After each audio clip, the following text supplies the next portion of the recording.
2011 में चलती ट्रेन से मुझे कुछ बदमाशों ने, मैं वॉलीबॉल चैंपियन भी रह चुकी हूँ, 2011 में चलती ट्रेन से मुझे बदमाशों ने एक गोल्ड चेन पहनी थी, चलती ट्रेन से मुझे उठा के बाहर फेंक दिया था। लखनऊ से दिल्ली आ रही थी मैं।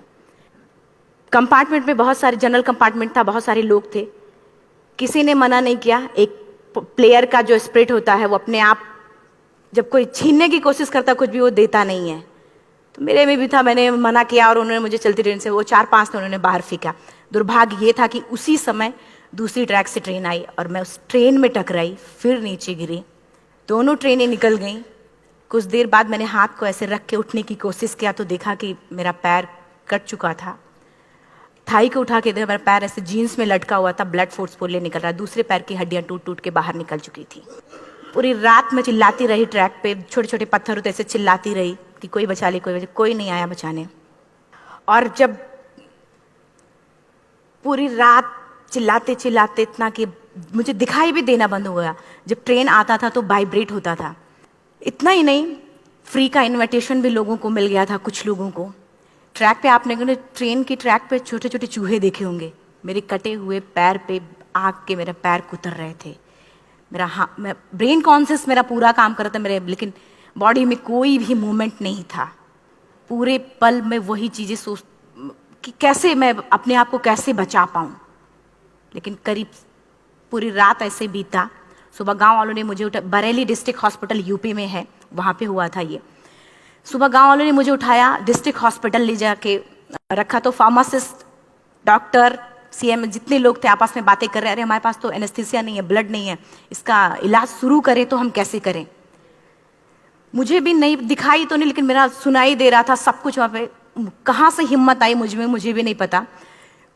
मैंने बोला वहाँ पे कि सर जब मेरा पूरा पैर कटा, तब मैंने इतनी देर रेलवे ट्रैक पे थी, मैं उस चीज़ को बर्दाश्त किया, तो अभी तो आप मेरे अच्छे के लिए मेरे पैर काटेंगे। शायद आपको यकीन नहीं होगा, या फिर कभी आप लोगों ने ये चीज़ नहीं देखी, कोई डॉक्टर या फार्मासिस्ट अपना ब्लड दे के किसी पेशेंट को बचाया। मेरी इस बात को सुनने के बाद वहाँ के डॉक्टर और फार्मासिस्ट दोनों ने एक एक यूनिट ब्लड दिया और मेरे पैर को बिना एनेस्थीसिया अलग कर दिया गया। आज भी मैं उस दर्द को महसूस करती हूँ। जब भी मैं जब बोलती हूँ तब मैं वो चीज़ें महसूस करती हूँ। उसके बाद जब बात मीडिया में आई, लोगों को पता चला कि मैं नेशनल प्लेयर है, KGMC king George medical college Lucknow में एडमिट करा, लखनऊ से फिर sport minister, AIIMS trauma centre Delhi. तब तक सब ठीक ठाक चल रहा था, प्लेयर होने की वजह से अच्छा ट्रीटमेंट मिलना शुरू हुआ। करीब 4 महीने मैं एम्स में रही। एम्स में रहने के बाद जब मैं थोड़ा ठीक हुई, करीब 25 दिन बाद जब ठीक हुई, न्यूज़पेपर में गोल गोल लिख के आ रहे कि अरुणिमा के पास टिकट नहीं था, अरुणिमा ट्रेन से कूद गई। उसका खंडन किया घर वालों ने, फिर बोला कि अरुणिमा सुसाइड करने गई थी। जिस लड़की का शरीर का एक अंग कट चुका, पूरी जिंदगी का पता नहीं कि व्हील चेयर है, बैसाखी, या पता, यहाँ तक कि मेरे स्पाइन में 3 फ्रैक्चर था, मुझे ये भी नहीं पता था कि मैं बेड से उठ भी पाऊंगी कि नहीं। अंदाजा लगाया जा सकता, सिर्फ अंदाजा लगाया जा सकता है कि उसकी दिलो दिमाग पे क्या चल रहा होगा, उस परिवार की क्या स्थिति रही होगी जब जिस परिवार की एक यंग एज लड़की का इस तरीके का सिचुएशन हुआ हो। फिर भी कहते हैं कि जहां चाह होती वहां राह मिली जाती है। एम्स के हॉस्पिटल के बेड पे मैंने डिसाइड किया, क्योंकि अपनी बातें हम चिल्ला चिल्ला के करें, वो सिस्टम की इतनी हाई लेवल की बातें हो रही थी कि हम एक मध्यम वर्गीय फैमिली से थे, हम अपनी बातें चिल्ला चिल्ला के कह रहे थे, लेकिन कोई नहीं सुन रहा था।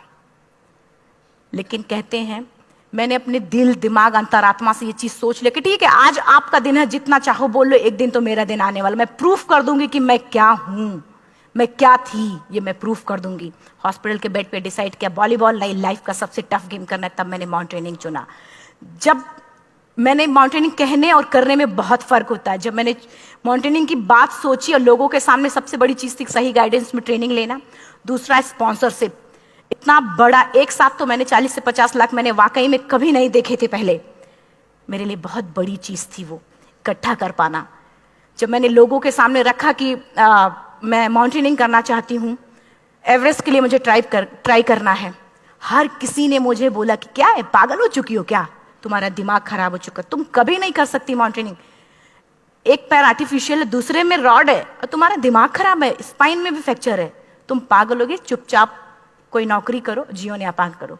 क्योंकि लोगों का सबसे बड़ा प्रॉब्लम ये होता है, लोग फिजिकल देखते, पैरों को मेरी अंतरात्मा में क्या चल रहा था वो तो किसी को पता ही नहीं था। मुझे लगता है कि आज यहाँ पे मैं भी सुबह से देख रही हूँ, इतने अच्छी अच्छी चीजें मैंने सीखी यहाँ पे। बहुत बड़े बड़े स्पीकर को शायद आप लोगों ने भी सुना। आज मैं भी आपको यहाँ पे चाहे जितना मोटिवेट करूं, चाहे जितना चीजें मैं बताऊं, लेकिन मुझे लगता है सबसे बड़ा मोटिवेटर कौन होता? आप खुद। जिस दिन किसी भी लक्ष्य के प्रति आपकी अंतरात्मा जाग गई, आपको कोई नहीं रोक सकता उस लक्ष्य को पाने में। ये मैं किताब से बातें नहीं बोल रही हूँ, ये मैं एक एक पल मैंने ये मैं कोई भी किताब की बातें नहीं, एक एक पल आज जो मेरा 26 साल का एक्सपीरियंस है वो मैं बता रही हूँ सिर्फ आपको। उसके बाद किसी तरीके से मैनेज किया मैंने।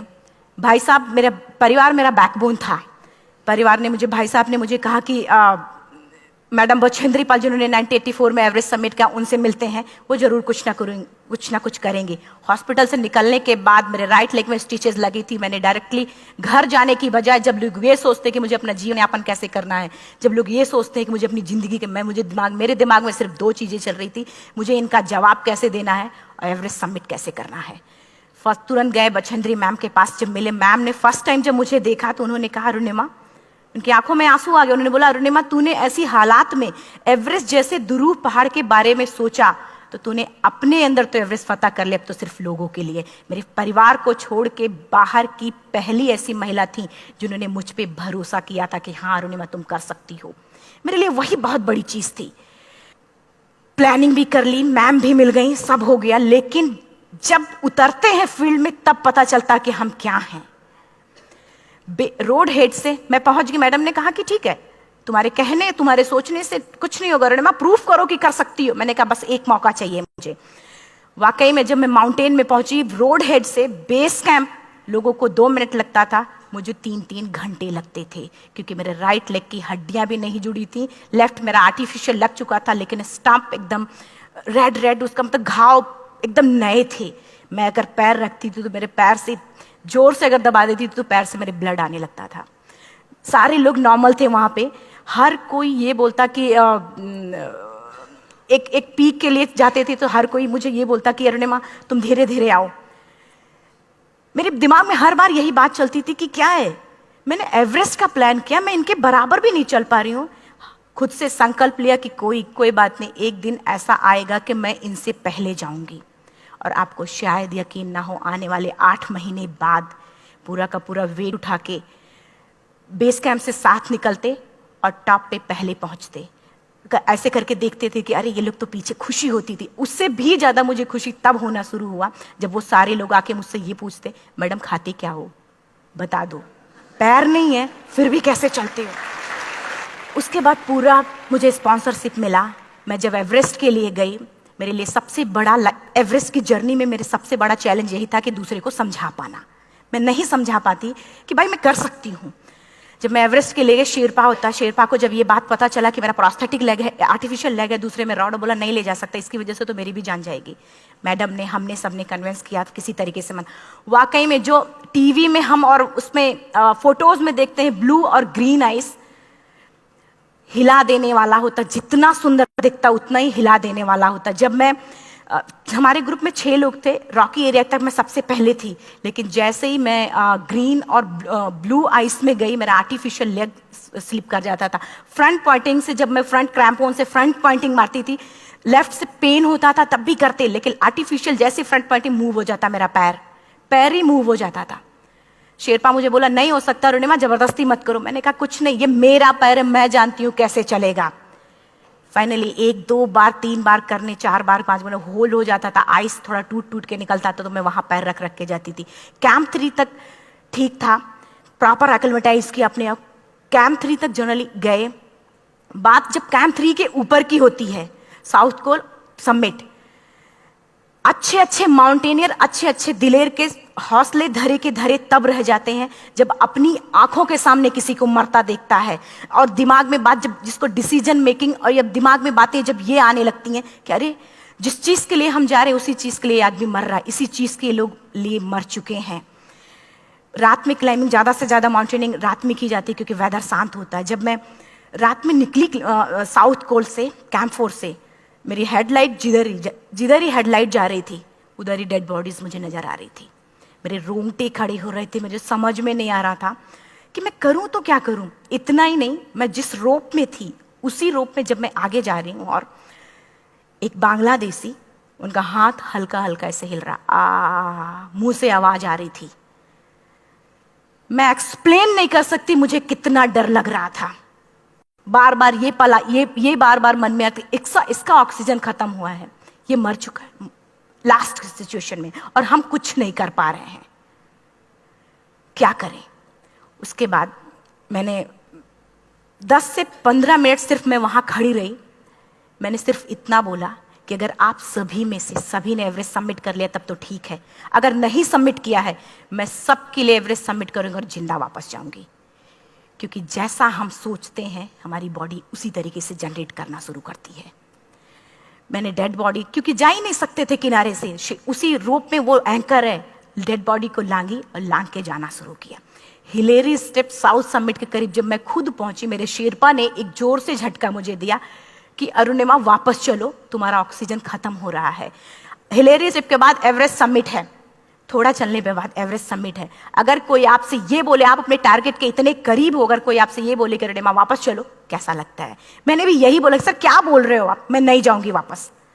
बोला अरुणिमा जिंदगी रही दोबारा ट्राई करना और एवरेस्ट समिट हो जाएगा दोबारा तुम्हारा। मैंने कहा नहीं, ये आप जिंदगी में गोल्ड चांस बार बार नहीं आते, लाइफ में कभी कभी आता है, ये आपके ऊपर आता, आप उसको पकड़ के रखते हो या फिर छोड़ देते हो। मैं अपना गोल्ड चांस कभी नहीं, क्योंकि मैं जानती थी मुझे स्पॉन्सरशिप बहुत मुश्किल से मिला, एक बार अगर मैं छोड़ देती दोबारा मुझे कभी नहीं मिलता। मैं बहुत अच्छी तरीके से जानती थी। मेरा फाइनली मुझे बछेंद्री मैम ने भी एक बार बात समझाई थी, मेरी माँ ने मुझे एक बार बताया था कि लाइफ में कभी कभी सिचुएशन ऐसी आती है जब सिर्फ आप अकेले होते हो, डिसीजन सिर्फ आपको लेना होता है। जहां पे भी होना, खड़े होकर हल्का सा पीछे मुड़कर देखना और ये सोचना कि आप एक एक कदम चल के यहां तक पहुंचे हो, सिर्फ अपना एक कदम आगे बढ़ाना, तुम देखना कुछ देर बाद तुम टॉप पे होगी। मेरे दिमाग में उनकी बातें वीडियो की तरह चल रही थी और सिर्फ एवरेस्ट का टॉप चल रहा था। मैंने शेरपा को पहले कन्विंस करने की कोशिश की कि भाई चल, कुछ नहीं होगा भाई चल। फाइनली जब वो नहीं माना, मैंने एक कदम आगे बढ़ाया, डिसीजन लिया कि नहीं जाना ही जाना है। आगे बढ़े, करीब 1 से 1.5 घंटे बाद मैं टॉप पे थी। और इतना ही नहीं, आज भी मैं जितनी बार बोलती हूं उतनी बार मैं महसूस करती, अब मेरे रोंगटे खड़े हो जाते हैं, मेरा दोनों हाथ ऊपर करके जोर जोर चिल्लाने का मन कर रहा, कितनी जोर से चिल्लाऊं, इतनी जोर से चिल्लाऊं कि सबको बता दूं कि आज मैं टॉप ऑफ द वर्ल्ड पे हूं। उन लोगों को बता दूं जो लोग ये सोचते हैं, लड़की, दूसरे विकलांग, तीसरे मिडिल क्लास में, जो लोग एक बार हार के फिर दोबारा लड़ना नहीं चाहते, जो लोग हारने के बाद सोचते हैं कि हम दोबारा कुछ कर नहीं सकते, उन लोगों को मैं चिल्ला चिल्ला के टॉप से बताना चाहती थी कि नहीं, आप सब कुछ कर सकते हो। सिर्फ एक सोच की विकलांगता, हैंडीकैप आदमी यहां से होता है, यहां से नहीं। अगर यहां से जो आदमी विकलांग है तो नॉर्मल आदमी भी विकलांग है, जो अगर यहां से विकलांग है। चिल्ला चिल्ला के मैं बताना चाहती थी। मैंने शेरपा से कहा कि आप एक फोटो खींच लो, क्योंकि सारे लोग फोटो, अपना नेशनल फ्लैग का जो वैल्यू होती है ना, वो जो हम कहीं बाहर होते हैं तो पता चलता है। मुझे भी बहुत खुशी हो रही थी, फ्लैग को हग किया और बोला फोटो खींचो। बोला पागल हो गई है, तेरा ऑक्सीजन कभी भी खत्म हो जाएगा, नीचे चल। नहीं, फोटो खींच लो। फोटो खींचा उसने। वो तो अगली बार इतना तेज गुस्सा हुआ, मैंने उसको बोला कि भाई वीडियो भी बना ले। 8848 की हाइट पे ऑक्सीजन खत्म हो रहा है, आज हम भी हंस रहे हैं आप लोगों के साथ क्योंकि यहाँ पूरा ऑक्सीजन है। और 8848 की हाइट पे जब मुझे शेरपा, कोई भी शेरपा को बोलेगा भाई वीडियो बना, तो परेशान हो जाएगा, पागल हो चुकी, कि तुम मर जाए, यहां मैं जा रहा हूं नीचे। मैंने कहा नहीं, कुछ नहीं होगा, आप बनाओ वीडियो। किसी तरीके से मन में 4-5 पेयर बैटरी रख के लेके गई कि डिस्पोजल कैमरा, एक अलग कैमरा, कि मतलब एक नहीं काम करेगा तो दूसरा करेगा, प्रॉपर प्लानिंग से। शायद आप लोग भी सोचो कि वाकई में लड़की को इतना बड़ा रिस्क लेने की क्या जरूरत थी, कि जिंदगी कभी भी जा सकती थी इसकी। लेकिन मैंने वो रिस्क लिया क्यों? क्योंकि मैं चाहती थी, कहीं ना कहीं से मेरे भी दिमाग में ये बात आ चुका था कि मैं जिंदा वापस ना जाऊं। मैं चाहती थी कि अगर मैं जिंदा ना जाऊं तो ये वीडियो मेरे इंडिया, शेरपा से मैंने यही बात बोली, ये वीडियो अगर मैं जिंदा नहीं जाती, ये वीडियो मेरे इंडिया पहुंचा देना, मेरे यूथ तक चला जाएगा। क्योंकि मैं चाहती थी कि 11 अप्रैल 2011 को मेरा एक्सीडेंट हुआ, 21 मई 2013 10:55 पे मैं टॉप ऑफ द वर्ल्ड पे थी। ऑलमोस्ट 1 से 2 साल के अंदर कैसे?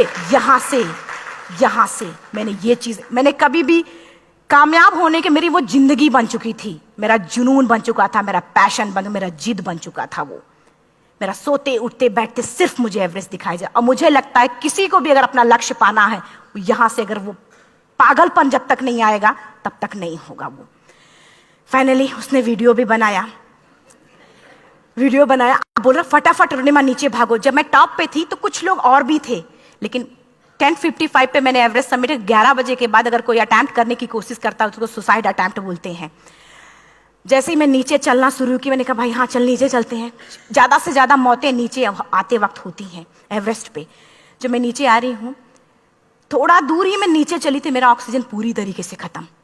सिर्फ अंदाजा लगाया सकता कि जब ऑक्सीजन खत्म हुआ क्या परिस्थिति रही होगी। मैं ऐसे नीचे गिर गई और शेरपा मुझे बोल रहा कि अरुणिमा मुझे यकीन नहीं था कि तू एवरेस्ट सबमिट कर पाएगी, लेकिन फिर भी तूने किया। मैं चाहता हूँ कि अरुणिमा जिंदा चल, तू वापस उठ, खड़ी हो। मुझे खड़ा करने की वो कोशिश कर रहा था बार बार, मैं खड़ी नहीं हो पा रही थी, वाकई में दम ही नहीं था। लेकिन फिर भी कहते हैं कि जैसे हमारे नियम होते हैं वैसे ऊपर वाले के भी नियम है। उसकी लिस्ट में जब मेरा नाम नहीं है तो वो मुझे नहीं ले जा सकता। अगर दूसरी चीज, मेरा कॉन्सेप्ट एकदम क्लियर हो चुका था। जब रेलवे ट्रैक पे मैं थी, रेलवे ट्रैक पे 7 घंटे में पड़ी थी, 49 ट्रेन अप डाउन हुई थी, तो मेरा कॉन्सेप्ट एकदम क्लियर हो चुका था। इसका मतलब है कि ऊपर वाले ने अगर मुझे कुछ बचाया है तो कुछ ना कुछ इतिहास रचने के लिए बचाया है। मैंने पॉजिटिव तरीके से सोचा। और उसी समय एक ब्रिटिश क्लाइंबर नीचे से ऊपर आ रहा था और उसके पास 2 ऑक्सीजन, तो उसने एक को वहीं फेंका और दूसरे को लेके नीचे जाना शुरू किया क्योंकि वेदर खराब था।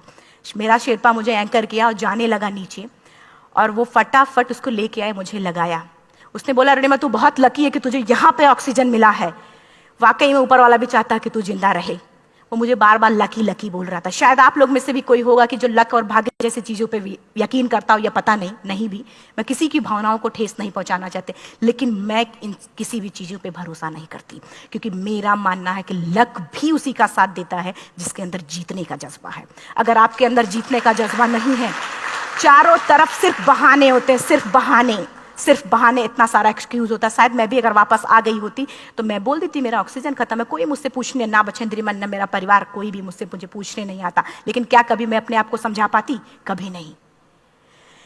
फाइनली जो भी था, लक भाग्य किस्मत में नीचे आ रही थी, बहुत खुश थी। माउंटेन, डेड बॉडीज, मेरा शेरपा, ये लोग थे। मैं किसी से शेयर भी नहीं कर पा रही थी कि अरे मैंने एवरेस्ट सबमिट किया, किसी से शेयर भी नहीं कर पा रहे थे।